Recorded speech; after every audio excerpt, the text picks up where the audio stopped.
Chers amis, nous voici à l'entrée de la Semaine Sainte, qui nous conduira à la Passion et à la résurrection de notre Sauveur. Le dimanche des Rameaux est l'occasion de nous réjouir, avec les apôtres, d'accueillir notre roi le Messie. Nous pouvons imaginer la joie des disciples qui voient les Écritures s'accomplir sous leurs yeux, après des siècles d'attente. Mais ce n'est pas seulement la joie du peuple juif il y a 2000 ans que nous revivons. Le dimanche des Rameaux, en effet, nous donne aussi un avant-goût de la joie eschatologique, c'est-à-dire de la joie que nous aurons, si nous avons été trouvés vigilants, à entrer dans la Jérusalem céleste. Oui, comme l'écrivait Don Guéranger, quand les portes de l'Église s'ouvrent devant la croix de procession, nous anticipons en quelque sorte notre propre entrée dans la Jérusalem céleste, à la suite du Christ. Nous pouvons en tirer un double enseignement pour cette semaine sainte qui s'ouvre. D'abord qu'il faut apprendre à suivre le Christ dans sa passion, pour le suivre dans sa résurrection et son ascension. Lors de cette procession des rameaux, nous suivons le Christ, représenté par le célébrant, qui nous ouvre les portes du ciel, représentées par celles de l'Église. Chacune de nos églises, depuis sa consécration, est en effet la porte du ciel, selon l'expression du patriarche Jacob lors du songe de l'échelle. C'est vraiment la maison de Dieu et la porte du ciel. Et nous qui suivons le célébrant, nous sommes comme la foule des disciples qui acclament son roi et qui veut rentrer avec lui dans la Jérusalem céleste. Le problème de cette foule, c'est qu'elle désire entrer dans la Jérusalem céleste sans passer par la passion de son roi. Oui, tous, ou presque tous, l'abandonneront. Il faudra la lumière de la résurrection et même le feu de la Pentecôte pour que les premiers chrétiens aient la force de suivre Jésus à travers sa passion.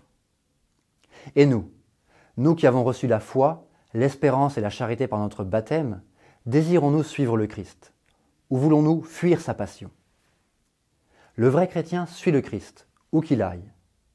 Blaise Pascal l'a bien résumé. C'est un grand principe du christianisme que tout ce qui est arrivé à Jésus-Christ doit se passer et dans l'âme et dans le corps de chaque chrétien. Ainsi le corps et l'âme de chaque chrétien doivent souffrir, mourir, ressusciter. Pour nous stimuler à suivre le Christ jusque dans la Jérusalem céleste en passant par la passion, nous pouvons nous rappeler que notre vie ici-bas n'est rien d'autre qu'un pèlerinage vers la béatitude. Voilà le deuxième enseignement que je vous propose. Avez-vous déjà fait un pèlerinage? Par exemple, le pèlerinage de Paris à Chartres à la Pentecôte. Quand nous marchons, c'est l'occasion pour nous de nous dépouiller, d'accepter la fatigue, d'être attentifs aux autres, et tout cela en gardant le sourire, en chantant, en priant. Dès le départ, nous avons déjà une certaine paix. Cette paix d'ailleurs grandit à mesure que nous approchons du but. Et quel bonheur lorsque nous sommes arrivés! N'est-il pas génial d'entrer dans la cathédrale, harassés, mais émerveillés par la beauté des chants de ceux qui nous y précèdent? Imaginons maintenant que ce pèlerinage de Paris à Chartres ne cesse jamais, qu'on n'atteigne jamais le but. Alors cela changerait tout. Quel sens cela aurait-il de faire des efforts, de nous dépouiller, d'accepter la souffrance si c'est sans but? C'est justement parce que le pèlerinage de Paris à Chartres ne dure que 3 jours qu'on l'apprécie autant, malgré la fatigue, et qu'on peut profiter de ses fruits pendant les semaines et mois qui suivent. Notre vie sur Terre aussi, malgré nos petites passions, et pour certains d'entre nous, malgré nos grandes passions, a un but, a un sens, l'entrée dans la Jérusalem céleste. Alors, chers amis, que ce dimanche des Rameaux, avec sa liturgie si expressive, si dramatique, et en même temps pleine d'espérance, nous incite à prendre notre bâton de pèlerin, pour suivre le Christ résolument, en accueillant les difficultés de nos vies, en étant attentifs à ceux qui nous sont proches et qui marchent avec nous.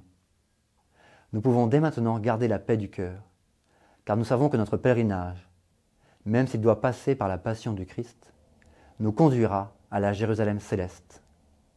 Le Christ et tous les saints nous y attendent et nous y attirent. Que Dieu bénisse votre semaine sainte.